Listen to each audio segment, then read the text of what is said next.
What if I told you that in every conversation you have, there are actually two conversations happening simultaneously? The first is the one you hear, the audible conversation made of carefully chosen words and phrases constructed to show a specific version of reality. But the second conversation is silent. It's written in the universal language of the body, the eyes, micro-expressions, and vocal tone. And this second conversation never lies. Most people are completely deaf to this hidden conversation. But in the next hour, I'll hand you the key to start hearing it with absolute clarity. I'll teach you the method to hear what isn't being said, to analyze anyone, and to finally start seeing the truth behind the mask we all wear. Chapter 1. Beyond Words. Welcome to your new perception from today forward. The world of human communication will open up to you in ways you never imagined. You're about to learn a new language, one you've been seeing and hearing your entire life but were never taught to interpret. It's the secret language that hides behind words. Think about it. How many times have you asked a friend how they're doing, and they responded, "I'm fine," with a forced smile, slumped shoulders, and a distant stare? Your instinct screamed that something was wrong. What did you believe? Their words or their body? We always believe the body. Or what about that salesman who assured you his product was the best, but couldn't maintain eye contact, and his feet were pointing toward the door, desperate to escape? The words said one thing, but his nonverbal energy communicated a completely different truth. For years, psychologists have tried to quantify this phenomenon. A famous study by Professor Albert Mehrabian concluded that in conversations about feelings and attitudes, the impact of a message breaks down as follows. Only 7% of what we communicate comes from the words we use, 38% comes from our tone of voice, and an overwhelming 55% comes from our body language. Now, this isn't an exact mathematical formula for every situation, but the central idea is an unshakable truth. When words and body language conflict, people will always believe what they see, not what they hear. The reason for this is pure evolutionary biology.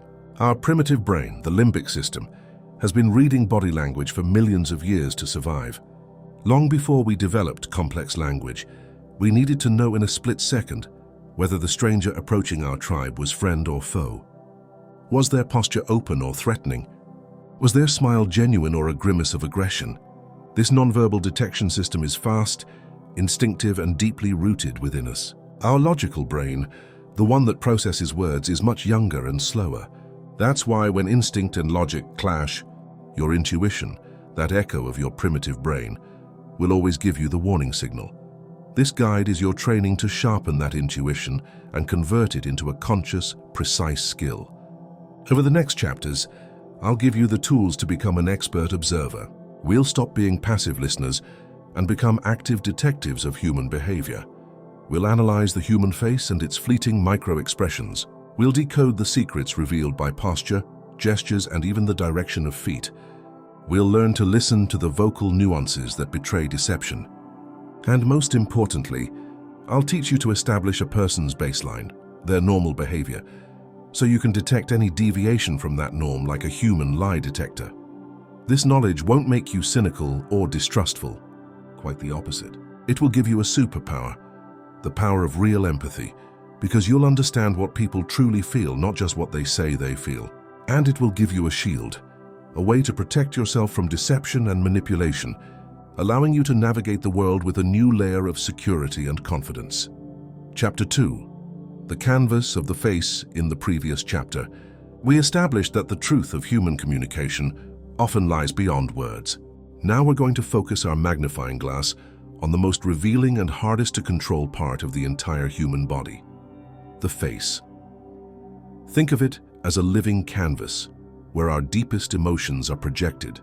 Whether we want them to be or not, we can train ourselves to control what we say, but it's nearly impossible to master the involuntary reactions of our 43 facial muscles.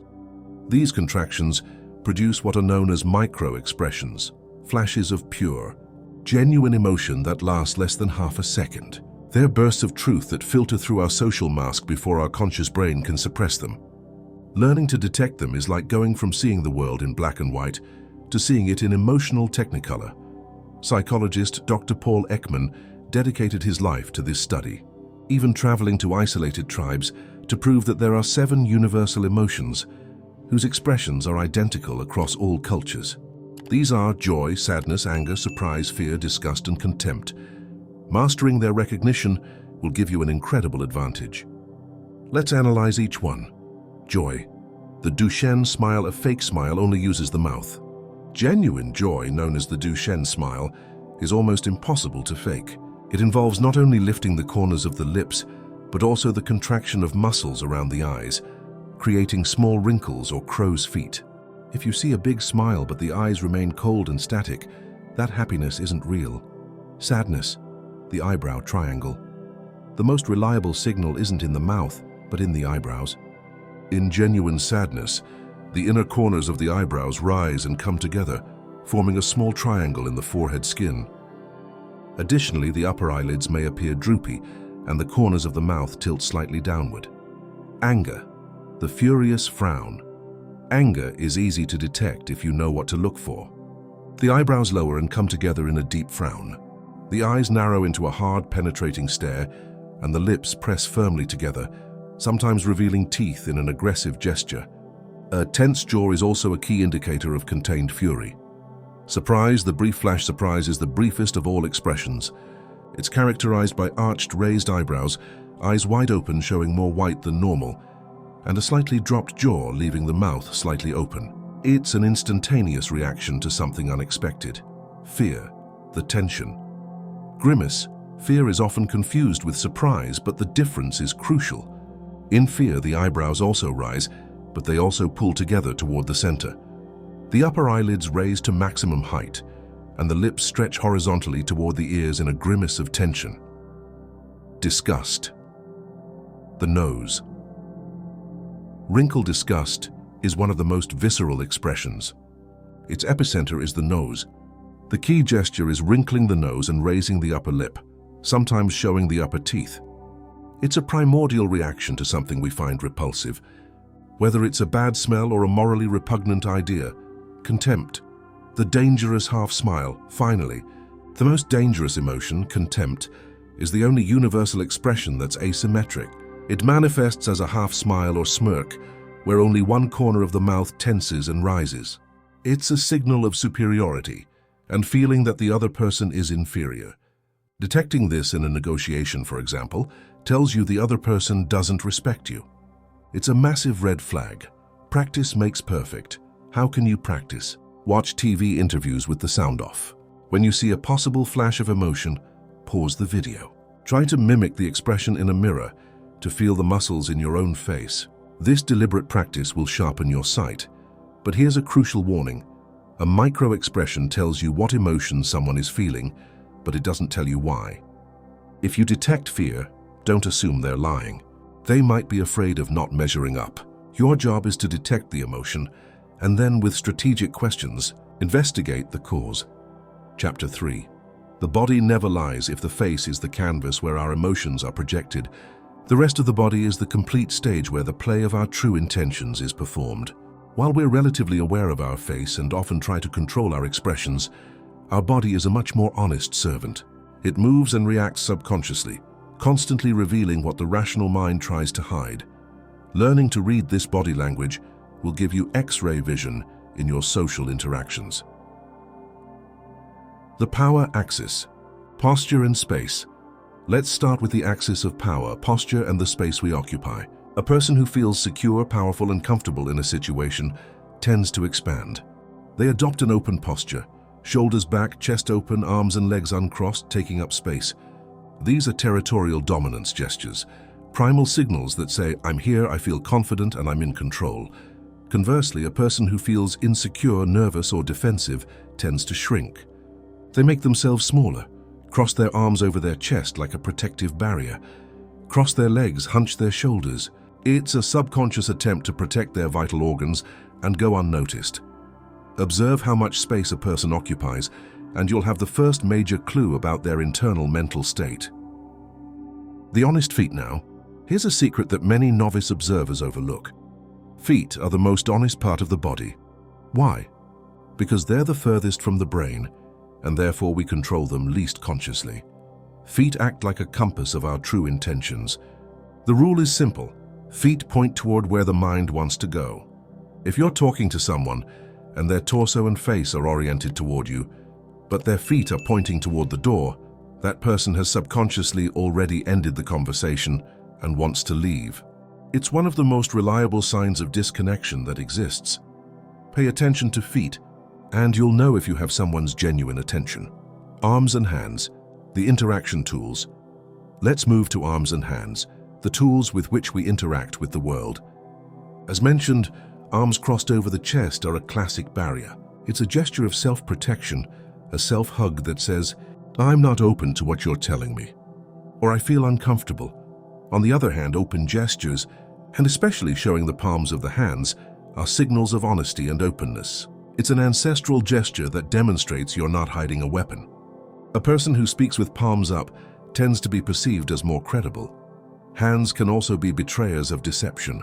When a person lies, their brain experiences conflict, and this tension is often released through involuntary gestures.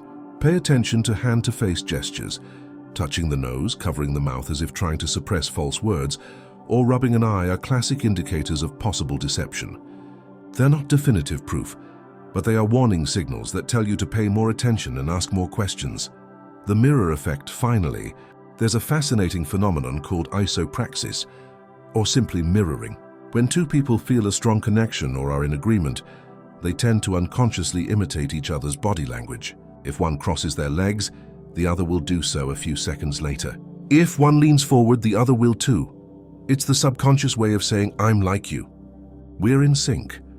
Observing the presence or absence of this mirroring gives you an instant reading of the level of rapport that exists in a conversation. If you notice the other person suddenly breaks the mirroring, it's a sign that something you've said may have caused disagreement or discomfort. Chapter 4. The eyes, windows to the mind. You've heard the saying 1,000 times. The eyes are the windows to the soul. It's a poetic phrase, but in the art of reading people, we're going to convert it into a scientific and practical tool. The eyes are, by far, the most revealing part of the face. They're a direct visible connection to the brain, a dashboard that shows us in real time a person's neurological and emotional processes. If you learn to read the signals they emit, you'll have access to a layer of information that most people completely ignore. Eye contact, the misunderstood signal. Let's start with the most obvious and yet most misinterpreted signal: eye contact. The amount of eye contact someone maintains with you is a thermometer of their internal state. Very little eye contact, a fleeting gaze that constantly diverts to the floor or sides, is a classic signal of insecurity, shame, or in some cases, an attempt to hide something. The person doesn't feel comfortable under the scrutiny of your gaze. However, the opposite extreme is equally revealing. Excessive eye contact, a fixed, intense stare with barely any blinking, isn't a sign of honesty. It's often an overcompensation tactic used by liars who know the popular belief that liars don't look you in the eye. They try so hard to appear sincere that they become intimidating and unnatural. Normal, healthy eye contact in a conversation is a dance. We maintain the gaze for about 4 to 5 seconds, briefly divert it to a neutral point while thinking, then reconnect. Pupils, the impossible to fake signal now. Here's a signal that's physically impossible to fake: pupil dilation. Our pupils are controlled by our autonomic nervous system, meaning they react without our conscious control. The rule is simple: pupils dilate, get bigger, when we see something we like, find interesting, or that excites us. They contract, get smaller, when we see something that displeases or repels us. Imagine you're in a negotiation and present several options to the other person. If when mentioning one of them you notice an almost imperceptible dilation in their pupils, you've just received a golden clue. That's the option that truly interests them, regardless of what their words say. Blink rate. The stress indicator. Along with pupils, we have blink rate. A person in a relaxed, normal state blinks on average once every 3 to 4 seconds. However, when a person is under stress or experiencing high cognitive load, like what's needed to invent a complex lie, their blink rate increases dramatically. Rapid fluttering of the eyelids is a sign that the brain is working at full capacity. Conversely, a sudden cessation of blinking, a fixed stare, can indicate an attempt to control the situation to the maximum, like a poker player who doesn't want to reveal anything. Gaze direction. Patterns matter more than direction. Finally, let's talk about gaze direction. There's a popular theory from neuro-linguistic programming, NLP, that claims if a person looks to their right, they're constructing an image lying, and if they look to their left, they're remembering an image telling the truth. While this idea is fascinating, multiple studies have shown it's not a reliable tool for detecting lies by itself. You can't accuse someone of lying just because of the direction they look. However, what is incredibly useful isn't the direction, but the change in pattern. If someone answers a simple question while looking directly at you, but then you ask a more compromising question, and they suddenly break eye contact, looking anywhere, that change is significant. It indicates their brain has had to work harder. It doesn't prove a lie, but it tells you that you've hit a sensitive point that requires more mental processing. It's a yellow flag that invites you to investigate further. Chapter 5. The voice of deception most. People listen to words, but masters at reading people listen to the music. The human voice is an incredibly complex and revealing instrument. Like body language and micro-expressions, our voice is intimately connected to our limbic system, our emotional brain.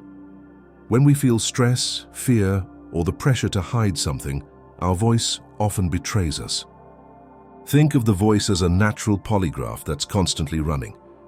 You just need to learn how to read the results. To do this, we'll focus on the changes that occur from a person's vocal baseline, their normal way of speaking when they're relaxed and comfortable. Pitch, the stress elevator. The first indicator is voice pitch.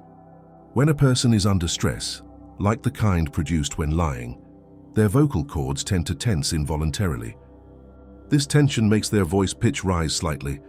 It might be an almost imperceptible change, but if you're listening carefully, you'll notice their voice becomes a bit higher than normal, especially when answering a direct and compromising question. Conversely, a sudden drop in pitch at the end of an affirmative sentence can indicate a lack of conviction, as if the person doesn't really believe their own words. And be careful of a suddenly monotone, emotionless voice. It's often a sign that someone is consciously trying to suppress their feelings and control their message. Pace and speed, the racing mind. The second indicator is pace and speed. Like pitch, look for deviations from the norm. Some people, under the pressure of a lie, start speaking much faster, as if they want to get through the uncomfortable moment as quickly as possible. Others do exactly the opposite. If they're inventing a complex story on the fly, their brain needs more time to process, so their speech pace slows down significantly. Pay special attention to unnatural hesitations and pauses.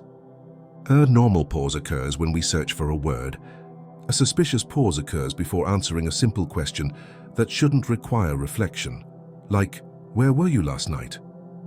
Those prolonged pauses and filler words like or can be the sound of someone's brain working overtime to construct a falsehood. Volume and vocal clarity. The third indicator is volume and vocal clarity. Sometimes when a person reaches the most sensitive or deceptive part of their story, their volume may decrease dramatically. It's a subconscious attempt to distance themselves from their own words, as if whispering them makes them less false. On the other hand, a sudden increase in volume, becoming defensive or raising their voice, can be an intimidation tactic to prevent you from asking more questions. Additionally, the stress of lying activates the fight or flight response, which often dries the mouth. If you notice someone needs to clear their throat frequently, or their voice becomes suddenly hoarse or raspy, it's a physiological sign of anxiety they can't control. Language patterns, the words of deception. Finally, there are clues in the words themselves that betray deception. Liars often use distancing language. Instead of saying, "I crashed the car," they might say, "The car was crashed." Using passive voice to remove their own agency, they may also use excessively formal or evasive language. If you ask a colleague if they finished the report and they respond, "I have absolute certainty that all tasks relative to said project have been finalized," instead of a simple "Yes, it's done," that excessive formality is a red flag, and be wary of reinforcing. Phrases like "to be totally honest with you" or "believe me when I tell you." People who are naturally honest rarely feel the need to announce their own honesty. Chapter 6. The Incongruence Detector. So far, we've been gathering the pieces of the nonverbal communication puzzle. You've learned to read the face, decode body language, interpret eye signals, and listen to the secrets the voice reveals. Each of these skills is powerful on its own, but now we're going to unite them to activate your superpower, your internal incongruence detector, the golden rule here. There's the golden rule, the most important principle you must remember in the art of reading people. Don't look for a single gesture or single signal to detect a lie. One indicator means nothing. Touching the nose might be a sign of deception, or it might just mean the person's nose itches. Avoiding eye contact might be a sign of insecurity, or the person might just be naturally shy. The key isn't in an isolated gesture, but in incongruence. Incongruence is the moment when a person's different communication channels conflict and tell different stories. It's when the body screams no, while the mouth whispers yes, spotting the disconnect. Imagine you ask a colleague if they met an important project deadline. They look directly into your eyes, smile and say with a firm voice, "Of course, everything is under control." However, while saying this, you notice their foot starts tapping the ground nervously, and they shrug their shoulders in an almost imperceptible gesture that lasts a fraction of a second. There you have it, incongruence. Their words, tone, and eye contact project confidence, but their body, the most honest part of their communication, is leaking deep insecurity. The shoulder shrug is a universal signal of uncertainty, of "I don't know," and the foot tapping is a release of nervous energy. Your incongruence detector should be sounding like a fire alarm right now. Another example. Here's another example. You're in a negotiation and make an offer. The other person leans back in their chair, crosses their arms and says with a flat tone, "Yes, it's an interesting offer. We'll consider it." Their words are positive, but their body language is a defensive fortress. They're closing off, creating a barrier. The real message isn't "I'm interested." It's "I don't like what I'm hearing," and "I'm being defensive." The lack of congruence between their kind words and closed body tells you your offer has been rejected long before they officially communicate it to you. The three-channel analysis. Art of detecting these disconnects requires you to do three things simultaneously. First, observe all channels at once, the face, body, and voice. Second, listen to the words. Third, and most importantly, compare information from all channels in real time. Does the smile match the eyes? Does the tone of voice match the posture? Do the words match the gestures? When all these channels are aligned and singing the same song, you're looking at congruent and most likely honest communication. When one of the channels goes off-key and tells a different story, you've detected an incongruence. What to do when you detect it? But what do you do when you detect an incongruence? You shouldn't jump up and shout "liar." That would only put the other person on the defensive and shut down all communication. Your response should be that of a curious detective, not an accusatory judge. When you detect an incongruence, it's a signal for you to lean in, pay closer attention, and ask more questions. Use the incongruence as a guide to know where to dig. If you notice nervousness when you mention a specific topic, ask more questions about that topic. For example, you mentioned everything is under control, which is great. What was the most challenging part of finishing it? This apparently innocent question puts slight pressure and allows you to observe how the person reacts. Chapter 7. Establishing the baseline imagine. A professional polygraph operator, before starting the real interrogation, what's the first thing they do? They calibrate the machine. They ask the subject a series of simple, neutral questions whose answers are known, like, "Is your name John Smith?" Or "Are we in a room?" The operator observes the body's physiological responses to truth. That reading becomes the baseline, the reference point of normalcy for that person. Only after establishing that base can they start looking for deviations that indicate a lie. In the art of reading people, you are the operator, and your observational ability is the machine. And without calibrating it, without establishing the baseline of the person you're talking to, all the knowledge you've acquired so far is useless. What is a baseline? The baseline is the unique set of verbal and nonverbal behaviors that a person exhibits when they're in a relaxed, comfortable, stress-free state. And it's crucial to understand that everyone's baseline is different. For a naturally anxious person, moving around a lot might be their normal state. For a very shy person, avoiding eye contact might be their norm. If you don't know their normalcy, it's impossible to accurately identify what's abnormal. How to establish a baseline? So, how do you establish someone's baseline? You use the first few minutes of any conversation, what most people waste on meaningless small talk, as your golden opportunity for calibration. During these initial moments, your goal is to ask neutral, non-threatening questions. Questions that give the person no reason to lie or become defensive. For example, you might ask things like, "How was the traffic getting here? Do you have any interesting plans for the weekend?" Or, "I heard you're from Boston. What's it like living there?" While they answer these simple questions, you're not just listening, you're actively observing. You're creating a mental snapshot of their normal behavior. Mental checklist. Create a mental checklist. First, their vocal baseline. What's their normal pitch, pace, and volume? Do they naturally speak fast or slow? Second, their eye contact baseline.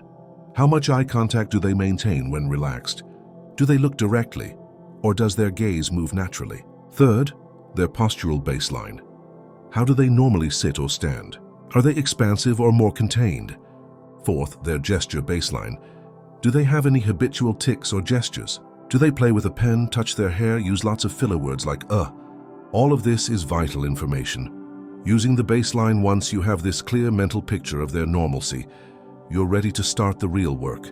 Now, when the conversation moves toward more serious or compromising topics, your only mission is to look for deviations from that baseline.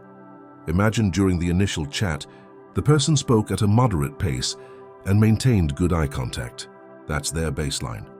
Now you ask them about last quarter's numbers, and suddenly their pace slows dramatically. They break eye contact for the first time, and they clear their throat. Alarm. It's not the throat clearing that's suspicious in itself. It's the sudden change from their normal behavior when faced with a specific question. That deviation is the red flag. That's the moment you've detected an information leak, a signal that you've touched a point of stress or possible deception. Remember, this process requires patience. You can't establish a reliable baseline in 10 seconds. You need at least 2 to 3 minutes of relaxed observation. The biggest mistake a novice people reader makes is jumping to hasty conclusions based on an isolated gesture without having a reference point to compare it to. Chapter 8. The Power of Strategic Questions. If in previous chapters we learned to be passive observers, receiving information that the other person's body and voice filter out, in this chapter we move to the offensive. A subtle, intelligent, and controlled offensive. You've learned to detect warning signals, incongruences, and baseline deviations. Now I'll teach you to use your own voice through strategic questions to bring the truth to light. The cognitive load principle. The fundamental principle behind this technique is cognitive load. You must understand that lying is mentally exhausting work. A person who lies has to do 4 things at once. First, suppress the truth. Second, invent a false story. Third, remember the details of that story to avoid contradicting themselves. Fourth, manage their own behavior to appear credible. It's an incredible mental juggling act. Our goal with strategic questions is simple. Throw more balls at the juggler until inevitably one falls. Open-ended questions. The first tool in our arsenal is the use of open-ended questions. A liar loves closed questions, those that can be answered with yes or no because they require minimal mental effort. Did you finish the report? Yes. End of story. Open-ended questions, on the other hand, are their worst nightmare. These are questions that start with, tell me about, explain how, describe what or why. These questions force the person to construct a narrative, to create details, to elaborate. The more they have to talk and build, the more opportunities they have to make a mistake, contradict themselves, or have their body language and voice leak stress. Instead of asking, did you finish the report? Try, tell me about the process of finishing the report. What steps did you follow? Asking for specific details. The second tool is asking for specific details. Stories based on real memories are full of sensory and contextual details. Fabricated stories, on the other hand, tend to be vague and generic. Use this to your advantage. When someone tells you a story, ask questions that explore those details. If they tell you, I was at a business dinner last night, don't leave it there. Ask, oh yes, where did you go? I've heard the food at that restaurant is very good. What dish did you order? A liar won't have prepared this level of detail and will have to invent it on the fly, which will increase their cognitive load and the likelihood they'll make a mistake or show signs of stress. Reverse chronological order. Third tool is an advanced technique used by professional interrogators, asking in reverse chronological order. We're programmed to remember and tell stories from beginning to end.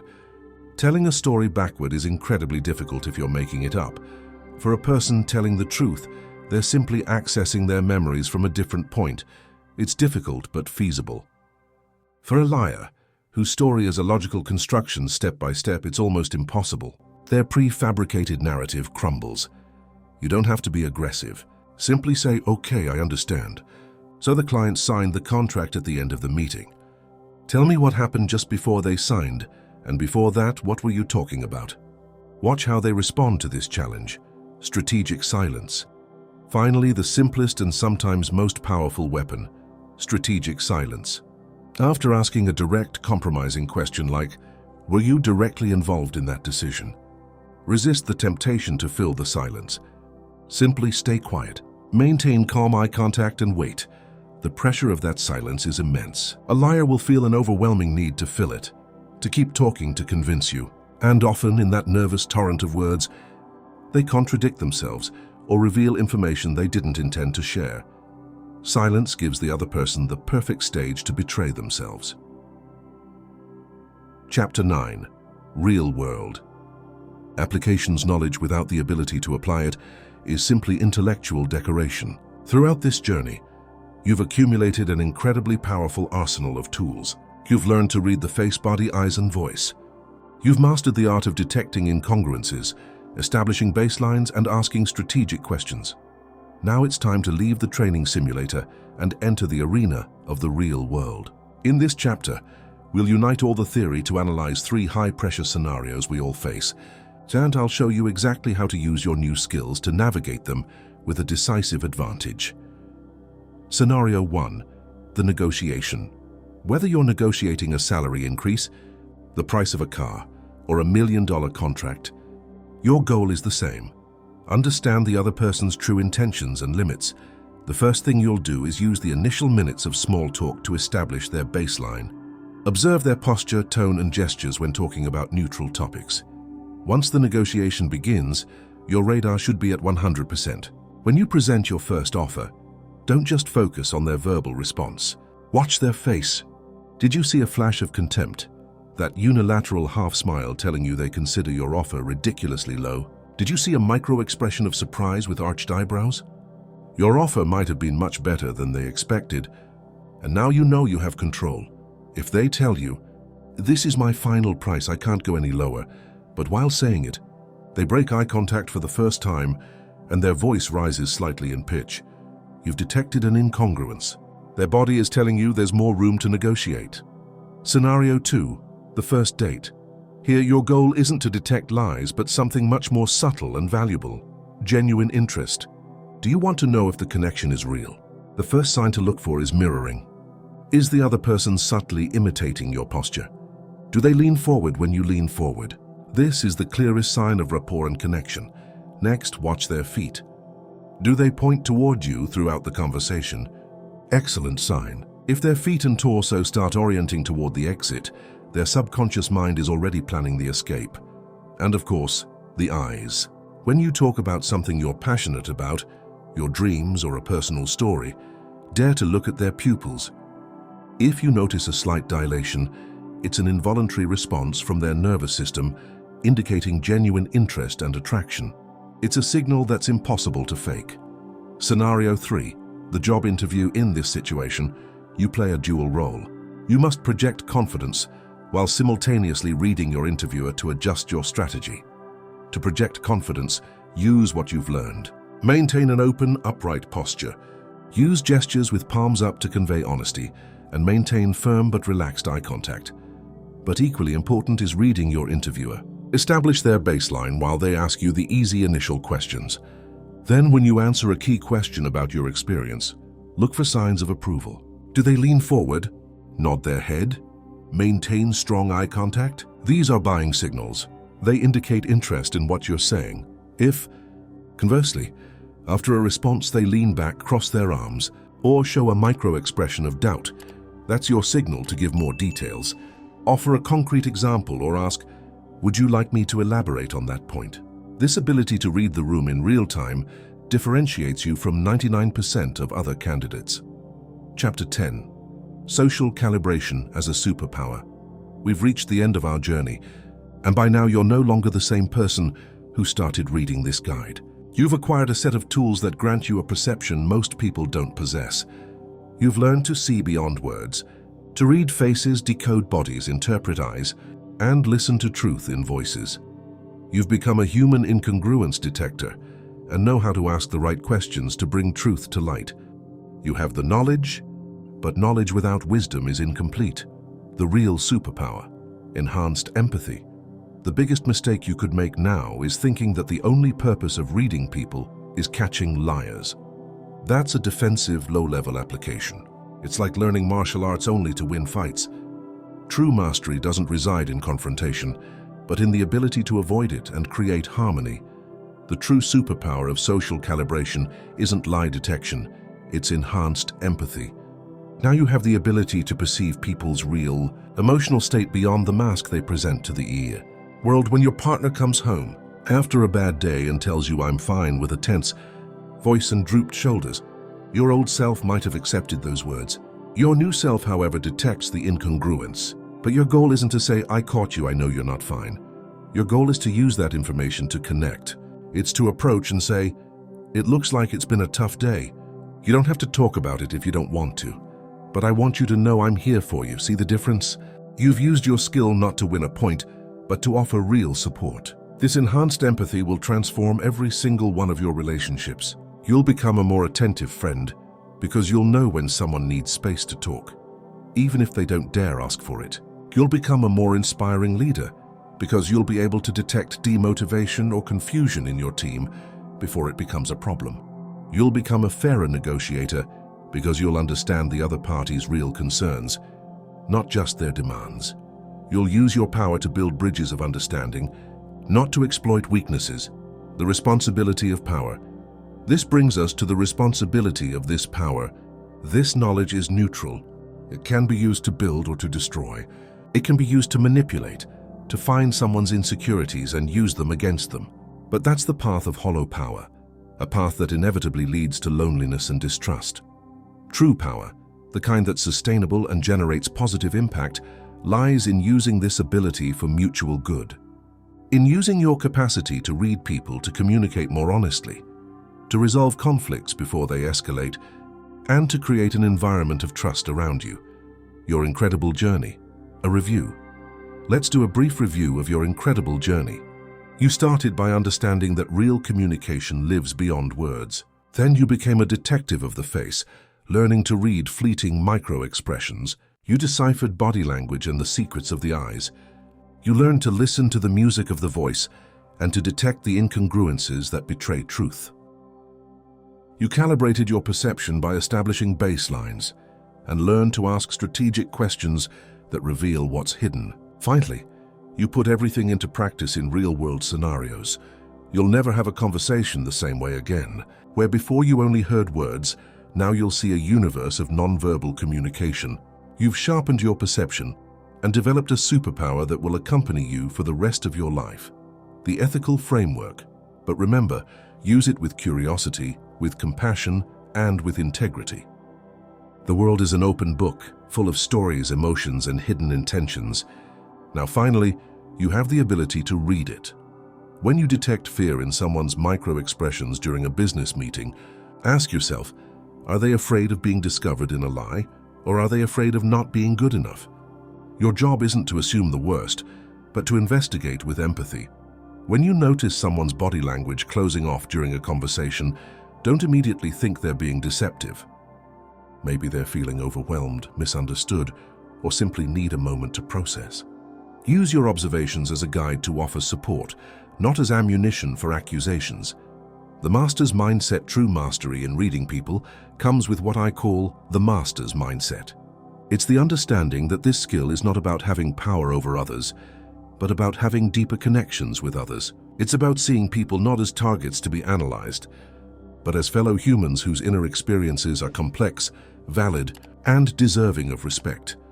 A master reader understands that everyone is fighting battles we know nothing about. That nervous fidgeting during a presentation might not be deception. It could be someone pushing through social anxiety to share something important. That avoiding eye contact might not be guilt. It could be shame about something completely unrelated to your conversation. The master asks themselves, how can I use this information to make this person feel more understood, more comfortable, more valued? Building trust through understanding. Here's a paradox that many people don't grasp. The better you become at detecting deception, the more you'll discover that most people, most of the time, are trying their best to be honest. The vast majority of incongruences you'll detect won't be lies.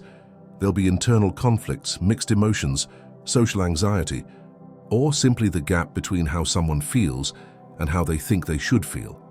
When you approach these observations with curiosity rather than suspicion, something magical happens. People begin to trust you more. They sense, even if they can't articulate it, that you truly see them. You're not just listening to their words, you're understanding their whole message. This creates a positive feedback loop. The more you use your skills to build understanding, rather than to catch people in lies, the more honest people become with you. They feel safe being genuine because they know you'll see through facades anyway, so why maintain them? The ripple effect, your new abilities, will create ripples far beyond your immediate interactions. As you become someone who truly sees and understands others, you'll find that people naturally gravitate toward you. They'll seek your counsel, value your opinions, and trust you with their vulnerabilities. In professional settings, you'll become the person others come to when they need to work through complex interpersonal challenges. You'll be able to mediate conflicts more effectively because you can see all sides, not just what people are saying, but what they're feeling. In personal relationships, you'll become a safe harbor for authenticity. Your friends and family will know they can be real with you because you see past their masks anyway. This creates deeper, more meaningful connections, continuous learning and humility. Remember that reading people is an art, not a science. Cultural differences, individual quirks, neurodivergent traits, and countless other factors can influence how people express themselves. Stay curious, not certain. Always be willing to update your interpretations based on new information. If you notice someone displaying what you interpret as signs of deception, but they later provide a perfectly reasonable explanation, don't double down on your initial assessment. Thank them for clarifying and adjust your understanding. This humility will make you a better reader of people and a better person to be around. The long game. Think of your journey in reading people as a long game. You're not trying to become a human lie detector overnight. You're developing a sensitivity to the full spectrum of human communication that will serve you for decades to come. Some days, you'll make mistakes. You'll misread someone or jump to the wrong conclusion. That's part of the learning process. Each mistake is an opportunity to refine your skills and deepen your understanding of human complexity. Other days, you'll have breakthrough moments where you perceive something about a person that helps you connect with them in a profound way, or where you detect a genuine concern hidden behind a casual comment and are able to offer exactly the support they needed. Your new reality from today forward, you inhabit a richer reality than most people experience. You see the dance of micro-expressions across faces, the subtle shifts in posture that reveal inner states, the musical variations in voice that carry emotional truth. You notice the congruences and incongruences that paint a fuller picture of human experience. But perhaps most importantly, you understand that this richer perception comes with a responsibility. The responsibility to use your insights with wisdom, kindness, and integrity. The transformation complete. You began this journey as someone who heard only words and saw only surfaces. You're ending it as someone who perceives the full symphony of human communication. You've learned to read the secret language that flows beneath every interaction, and you've gained the tools to use that knowledge ethically and effectively. The person you were when you started would be amazed by what you can now perceive. The conversations you have, the relationships you build, and the impact you make will all be transformed by this deeper understanding of human nature. Welcome to your new reality. Welcome to seeing the world as it really is. a place where every interaction is rich with meaning, where every person carries their story in their bearing, and where you now have the ability to read that story with unprecedented clarity. Use this gift wisely. Use it with compassion. Use it to build bridges, heal divisions, and create deeper understanding in a world that desperately needs more authentic human connection. The secret language of human communication is now yours to read and speak. Make sure you use it to write a story of connection, understanding, and positive impact that will benefit not just you, but everyone whose life you touch. The transformation is complete. Your new perception awaits.